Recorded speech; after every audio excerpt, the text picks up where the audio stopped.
Welcome to Protecting the Patient's Information, HIPAA training. I am Dr. Daniel Shireen, one of the medical directors for the Northwest Ohio EMS Consortium. HIPAA is the Health Insurance Portability and Accountability Act, and it's a federal law that was passed in 1996. It specifies what's required in protecting the patient's personal information and healthcare information. And this does apply to all the pre-hospital care providers. It also is the interaction between physicians, medical staff, laboratories, employers, pharmacies, hospitals, and then, yes, with us in the EMS arena, we fall under the HIPAA. Ultimately, the rules were invented to balance between improving the flow of information while protecting the privacy of the patients.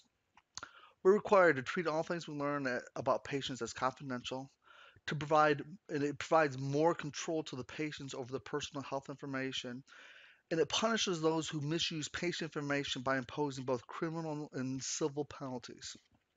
Specifically, the patient has right access to their information, requests that to amend their information as long as it's not altering or changing the existing record, and then the right to request restrictions on their information that's shared, and request accountability for disclosures.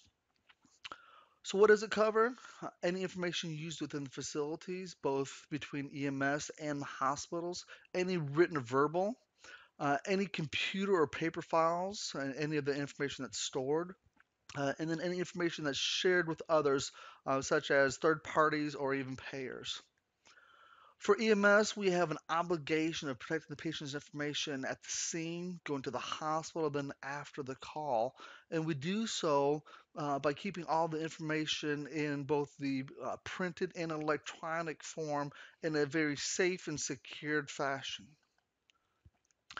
HIPAA's information ultimately leads to what is the protected health information, or the PHI. So this is anything that is identifiable for the individuals: name, social security numbers, health information, anything at all. And it deals with past, present, or future physical or mental health care related, and or dealing anything with payments. And this is created by or anything that's received by a healthcare provider. Again, it can take the form of written, verbal, and in the digital format. Patient reports, call taking records, billing information, hospital face sheets, any incident reports with patient information on it, communication between healthcare providers, medical records, and healthcare facilities records. And then the physician certificate statement is some of the common sources. So how do we safeguard this stuff? Well, we do it by protecting the privacy and the confidentiality of the patient, just as we would our own information. Okay, we don't share PHI for those that are not involved in the patient's care. In general, we don't disclose anything except for the what's deemed as the minimum amount necessary, and we'll talk about that in a little bit. So what is the actual permitted uses? Well, it's the treatment side of it, it's the payment, and then it's the operations or the healthcare side or the TPL. Under the treatment side, HIPAA actually allows us to disclose the patient's protected health information when it's necessary for treatments. Okay, we can share this with anybody, any other healthcare provider who's also part of the treatment team, and then also with facilities that have access to with the ambulance services and vice versa. The minimum necessary rule, again, does not apply to treatment-related disclosures. So in a typical call, we get dispatched. Yes, the dispatchers can transmit protected health information over the radio. We sometimes might need to know the names or something like that. And this is not a HIPAA violation. We can share protected information over the radio to other responding agencies because this is a part of the oral communication process. You can ask neighbors for direction as long as you're not giving out exactly what the incident or the type of the call is, just to help with clarification of trying to get to a patient's address to render appropriate care. And do remember, what is said over the radio is heard by everyone.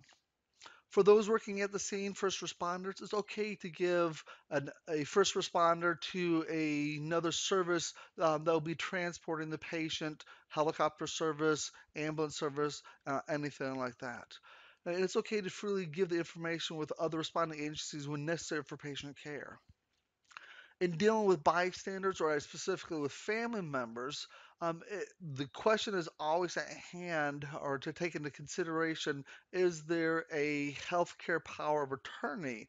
If not, if the patient's the one that is the healthcare power of attorney for themselves, then we have to protect their privacy. Yes, they're family members, they might find out some information and all that stuff, but there's some information that other family members just don't want to give out to family. Um, and then from there, we always have to take into consideration, is the patient unconscious or altered, and disclosing or discussing what is appropriate for that patient at that incident.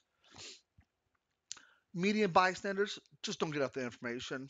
If you have to, get the incident commander, the company officer. A lot of departments have POIs, so they will talk with the media. And then from there, there are potential when you get large crowds and all that stuff, for the aspect of the incidental disclosures, it does happen. Radio communication, usually we should do this in the most secured manner, either through cell phones or radios. Digital radios, again, are more secure than some of the VHF, but that takes into place. It's okay, again, to use patients' information. And then from there, the whole purpose of that is at the hospital, if you're to be transporting a certain type of patient, it allows the hospital to obtain previous records to give best treatment options for that patient. So what happens if someone hears it over the radio or the scanner? Well, we consider this an it's incidental disclosure, okay? And this is not a HIPAA violation. It'd be the same thing if a bystander was just standing next to you and you're talking to the radio and something happens and goes from there. On the interfacility side, okay, it's okay to look at the patient's record for treatment. Again, you're part of the treatment team. You're just not transporting an individual from point A to point B. You're actually doing something for them. So we're not just giving a ride. When transferring care, okay, at the hospital and receiving facilities, okay to give the information to staff members, patient registration, anyone who's going to perform treatment or payment related tasks. But when you are given the report, okay, take reasonable cautions to minimize incidental disclosures. Okay, you want to try to do this in the most secured location as possible. Yes, sometimes this you do have to give patient reports um, the hallways, and if it's a dual room or a double occupied room, there's going to be potential disclosures and all that stuff. You can talk in regular voice and at regular levels, but again, don't shout, and then try to be as courteous as possible. After the call, you can talk about the discussions and all that stuff with the immediate crew members. Okay, yes, there are certain times where the whole notion that we might have to do an incident debriefing, and that's a special situation which would be protected under HIPAA as long as it's done within the confines of quality improvement.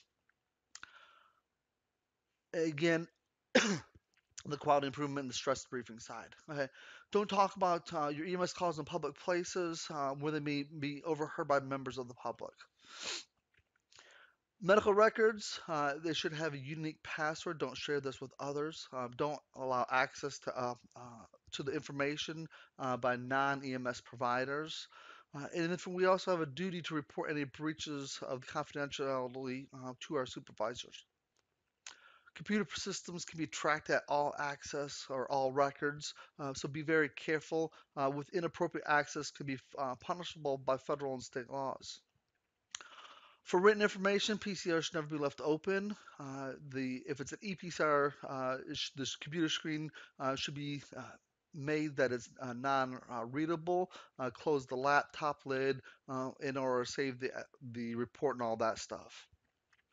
If it's a copy of the PCR is left at the hospital, make sure that it's face down in the appropriate place. Again, after the call, the PCR should be immediately transferred to a secured location at the station. Okay, shouldn't be left inside clipboards in the ambulance for extended periods of times. And if PCR is used for any purpose after the call, this should be done with authorization of an agency officer. Again, ideally, no PCR should be taken out of the station in regards to doing reports or whatever you have to do with that.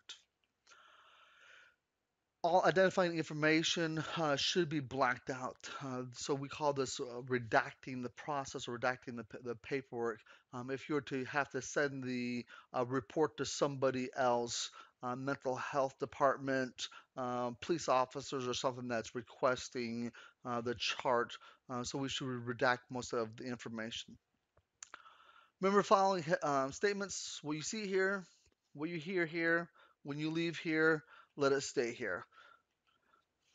If you're not there and didn't provide patient care, you don't need to know the protected health information.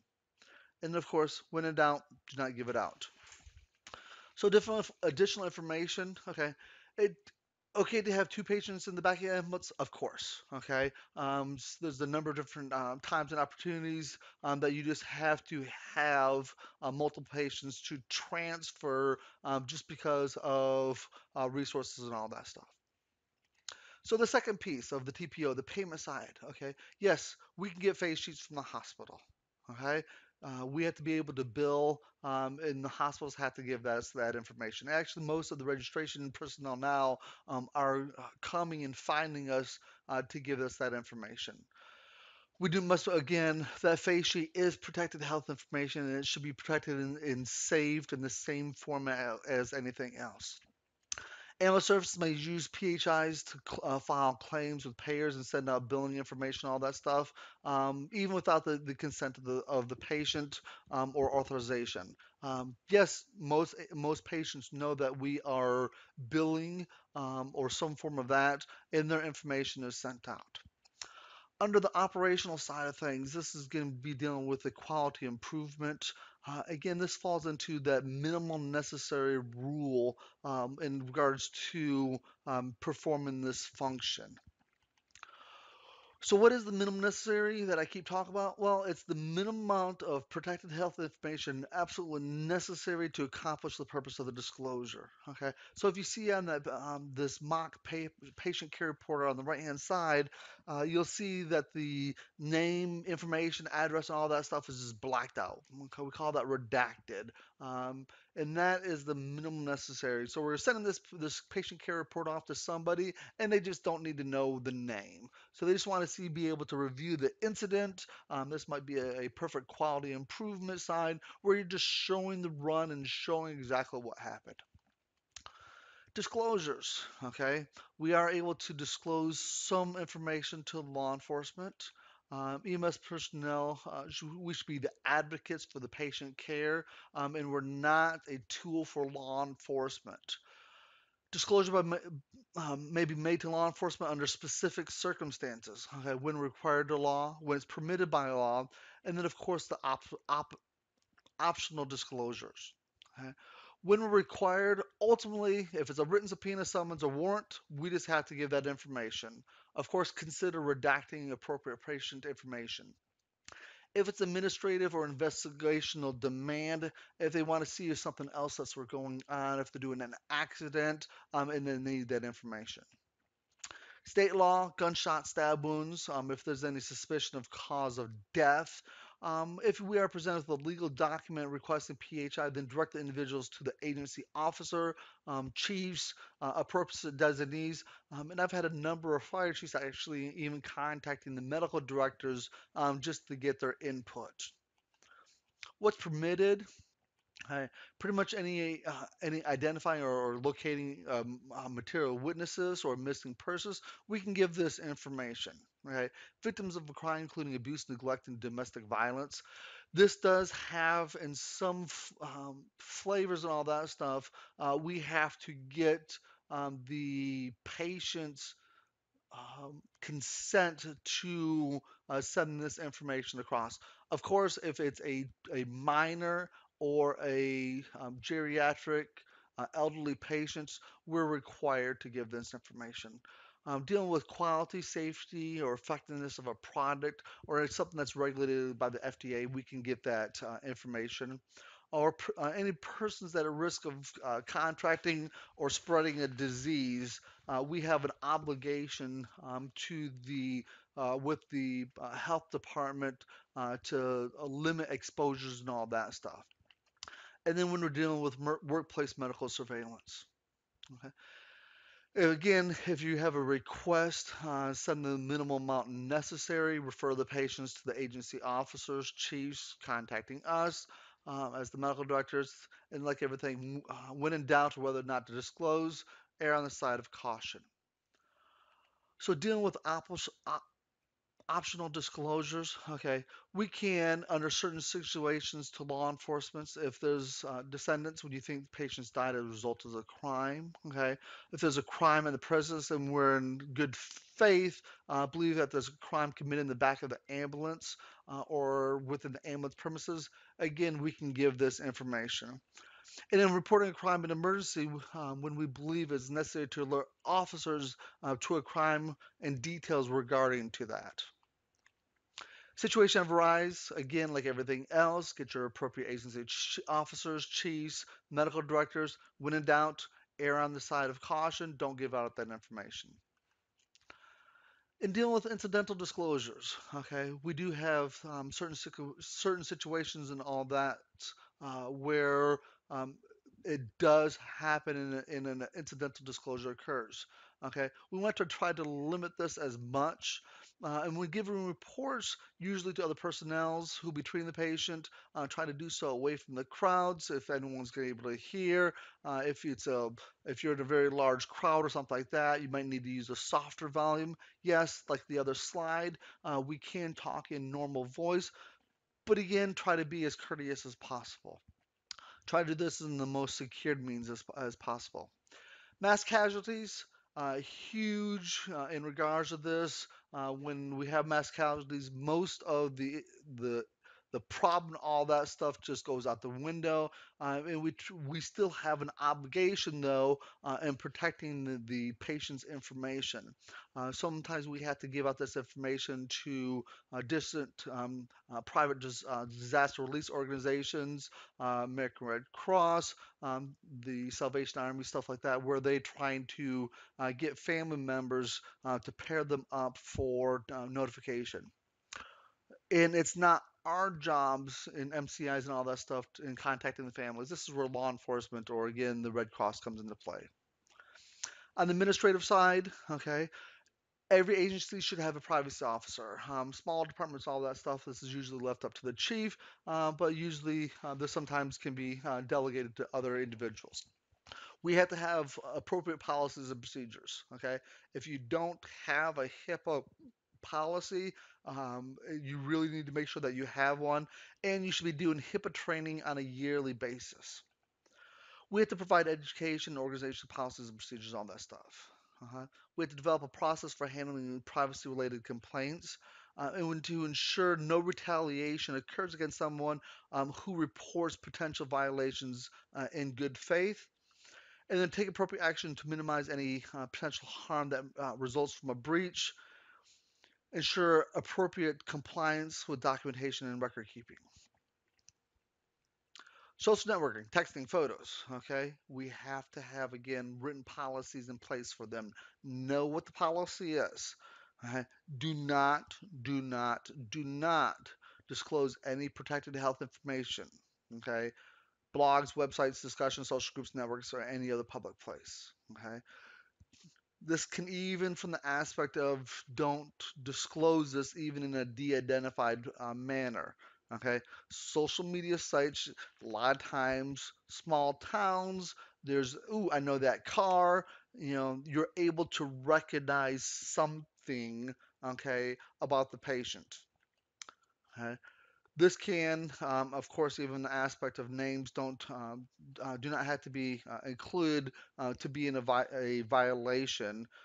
Just simply, this is also just unethical as healthcare providers. Cameras, okay. Yes, we can use cameras to collect information.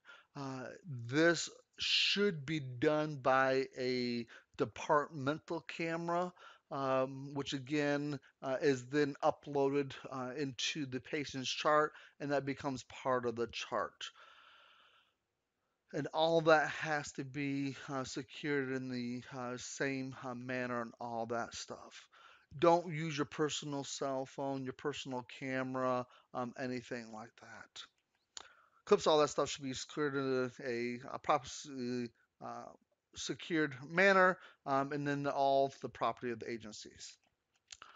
So cameras at the scene, different story, different phenomenon. Okay, if you don't think it's going to be there, think again. Everyone's going to be videotaping. They're going to be taking pictures. You're going to be caught into the act of doing health care on the patients, or at certain times there might even just be the patient themselves. Hey, my name's J.C. Playford. Who am I standing here with? My name's Aaron Roberts. Hey, where are you from, Aaron? Huntington Beach. What are you doing here? For San Diego Comic-Con. Come every year. What are you holding in your hand there? I am holding a sketch of Deadpool by Rob Liefeld. I can never pronounce his name correctly. Yeah, you a big fan of his? I actually am, yeah. I'm a big fan of Deadpool as well. Wade Wilson, man. I can't wait for Ryan Reynolds to do him justice. Hold on one second. Hold on one second. You can't tell me what to do. She's in public, ma'am.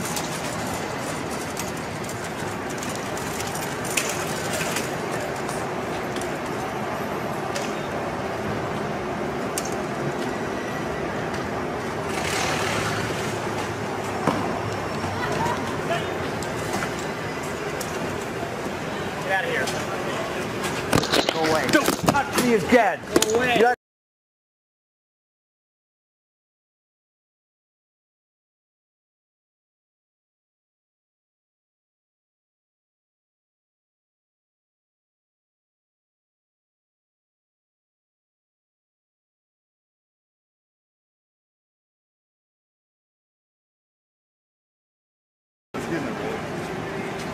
Guys like crazy or something, he won't back off. That's the thing. Well, I know, but he was like, he won't back off. You have no authority to tell me what to do. I want your name.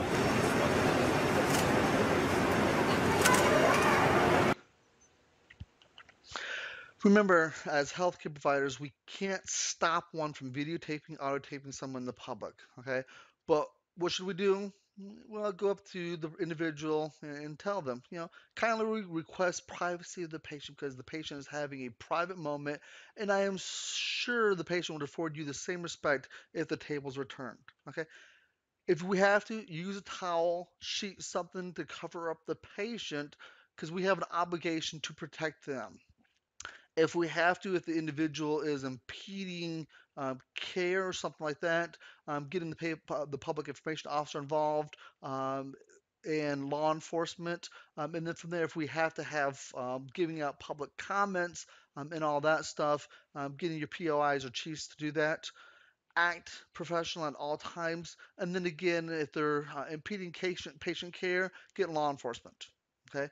Absolutely do not, okay, get in any confrontation, argument, touch the person recording. Okay.